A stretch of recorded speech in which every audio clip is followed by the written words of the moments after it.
स्वागत है आपको अपना YouTube चैनल मुकेश सर की पाठशाला में। आज हम कुछ खास टॉपिक लेकर के आए हैं। हम शिक्षक से संबंधित जो अभी बहुत बड़ा मुद्दा बना हुआ है कि हम योगदान कब करें, 1 जनवरी को करें या हम 1 से 7 के बीच में है वो योगदान करें। तो बड़ा ही टेक्निकल है, इसमें समझने की बात है कि यदि हम 1 जनवरी को योगदान करते हैं,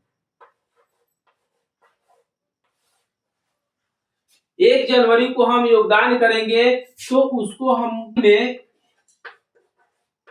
हमारा इंक्रीमेंट लगेगा, यानी 1 जुलाई से इंक्रीमेंट लग जाएगा। यदि 1 जनवरी के बाद कभी भी ज्वाइन करते हैं 2 जनवरी, तो जो हमारा योगदान की तिथि है वो 2 जनवरी मानी जाएगी और इसका इंक्रीमेंट फिर अगले वर्ष 1 जनवरी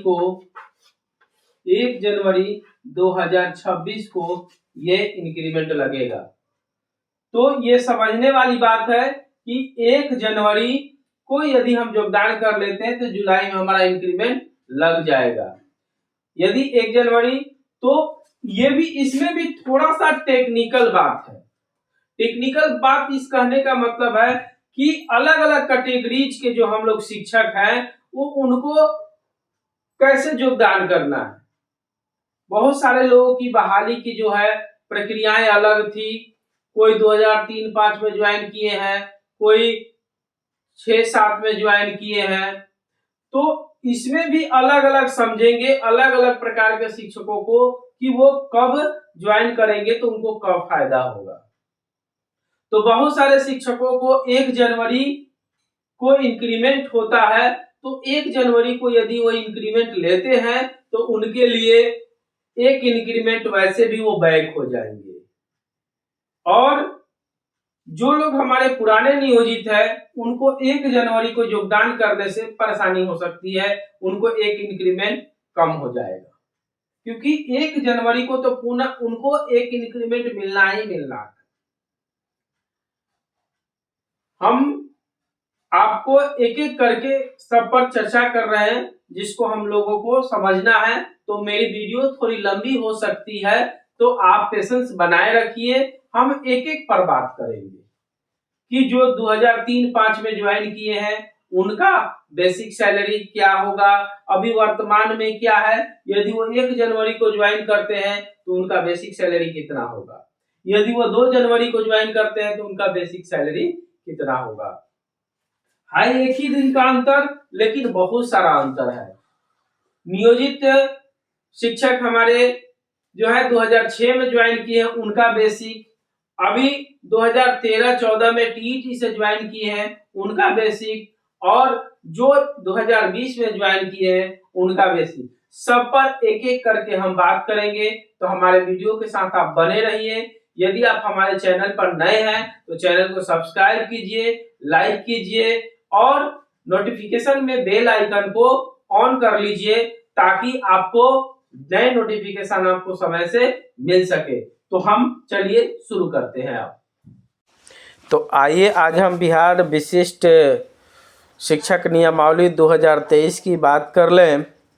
तो बिहार विद्यालय विशिष्ट शिक्षक नियमावली के कंडिका 7.2 क के अनुसार विशिष्ट शिक्षकों को वरीयता स्थानीय निकाय शिक्षक के रूप में प्रशिक्षित वेतनमान प्राप्ति तिथि होगी, अर्थात 1 जनवरी को करेंगे या 2 या 7 जनवरी के बीच, या फिर सक्षमता 2 पास होने के बाद करेंगे। तो इस पर वरीयता पर क्या असर पड़ेगा ये बहुत मायने रखता है, और क्या वेतन में अंतर होगा। तो इसमें जो है नियमावली कंडिका 8.1 और 8.2 के अनुसार विशिष्ट शिक्षक स्थानीय निकाय नियमावली 2020 के तहत प्रदान किए गए पूर्ण वेतन संरक्षण यानी पे प्रोटेक्शन प्राप्त करेंगे। इसके अलावा इस नियमावली के प्रभाव होने पर उनका वेतन फिटमेंट मैट्रिक्स के अनुसार देय होगा। तो इस पर हम बात कर ले कि फिटमेंट मैट्रिक्स कैसे होगा, आइए जानते हैं। ये है विशिष्ट शिक्षकों की श्रेणी प्रविष्टि भुगतान। 1 से 5 के लिए मिनिमम 25,000, 6 to 8 के लिए मिनिमम 28,000 और जो वरीय होंगे उनको 30,000, 9-10 के लिए 31,000 और 11-12 के लिए 32,000 और जो वरीय में जो 11-12 होंगे उनको 34,000। तो यह जो है अभी आपका जो वर्तमान में मूल वेतन है, उस मूल वेतन के आधार पर आपका इस फिटमेंट मैट्रिक्स टेबल पर आपका काम करना है। तो आपका जो फिटमेंट मैट्रिक्स टेबल है, जैसे कि जो लोग 2003-05 में ज्वाइन किए हैं उनका वर्तमान जो है 30,420 रुपये है। तो इस 30,420 के आधार पर जो उनका फिटमेंट मैट्रिक्स टेबल होगा, तो उनको जो है अभी जो ज्वाइन करेंगे तो ज्वाइन करने पर उनको 1 जनवरी को उनका मूल वेतन जो है वो कितना होता, 31,340 रुपया स्वतः एक इंक्रीमेंट हो जाता। अब विशिष्ट शिक्षक में जब ज्वाइन करेंगे तो इनका जो मूल वेतन होगा वो 31,670 रुपया होगा, क्योंकि यहाँ पर उनको 1 जनवरी को भी इंक्रीमेंट लग रहा है।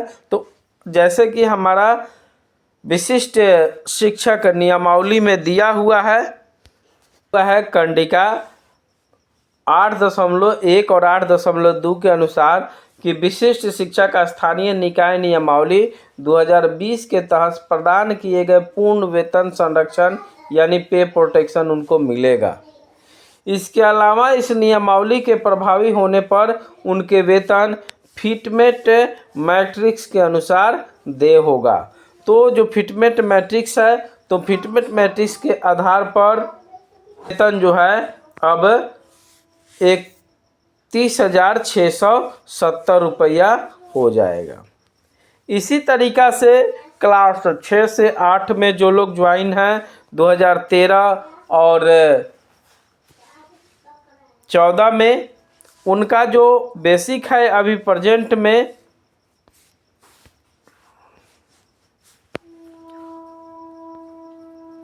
28,550 रुपया है। तो 1 जनवरी को उनका जो मूल होता वो 29,410 होता। तो अब यदि वो विशिष्ट शिक्षक में योगदान करते हैं तो उस योगदान के आधार पर उनका जो है 29,700 रुपया उनका क्या होगा, बेसिक होगा। कितना होगा, 29,700 रुपया।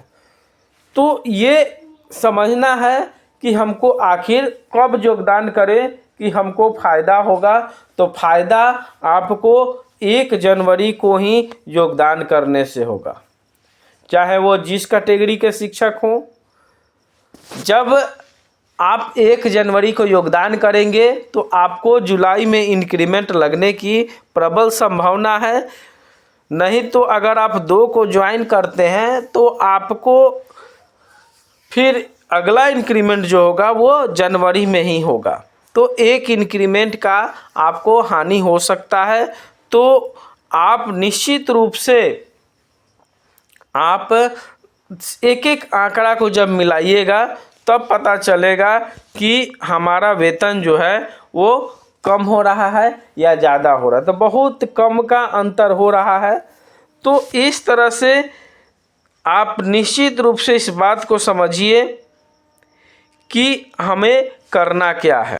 आगे है हमारा राज्यकर्मियों के प्रचलित नीति के अनुसार 2 जुलाई से 1 जनवरी तक योगदान देने वाले शिक्षक कर्मी को वार्षिक वेतन वृद्धि 1 जुलाई को मिलती है और 2 जनवरी से 1 जुलाई तक योगदान वाले वार्षिक वेतन वृद्धि 1 जनवरी को मिलती है। तो ध्यान रहे, अभी हमने ये बात कही कि यदि हम 1 जनवरी को योगदान करते हैं तो हमको 1 जुलाई को एक इंक्रीमेंट मिल जाएगा, और 2 जनवरी से 1 जुलाई के बीच में यदि हम योगदान करते हैं तो फिर हमको 1 जनवरी 26 को ही जाके हमको एक इंक्रीमेंट मिलेगा।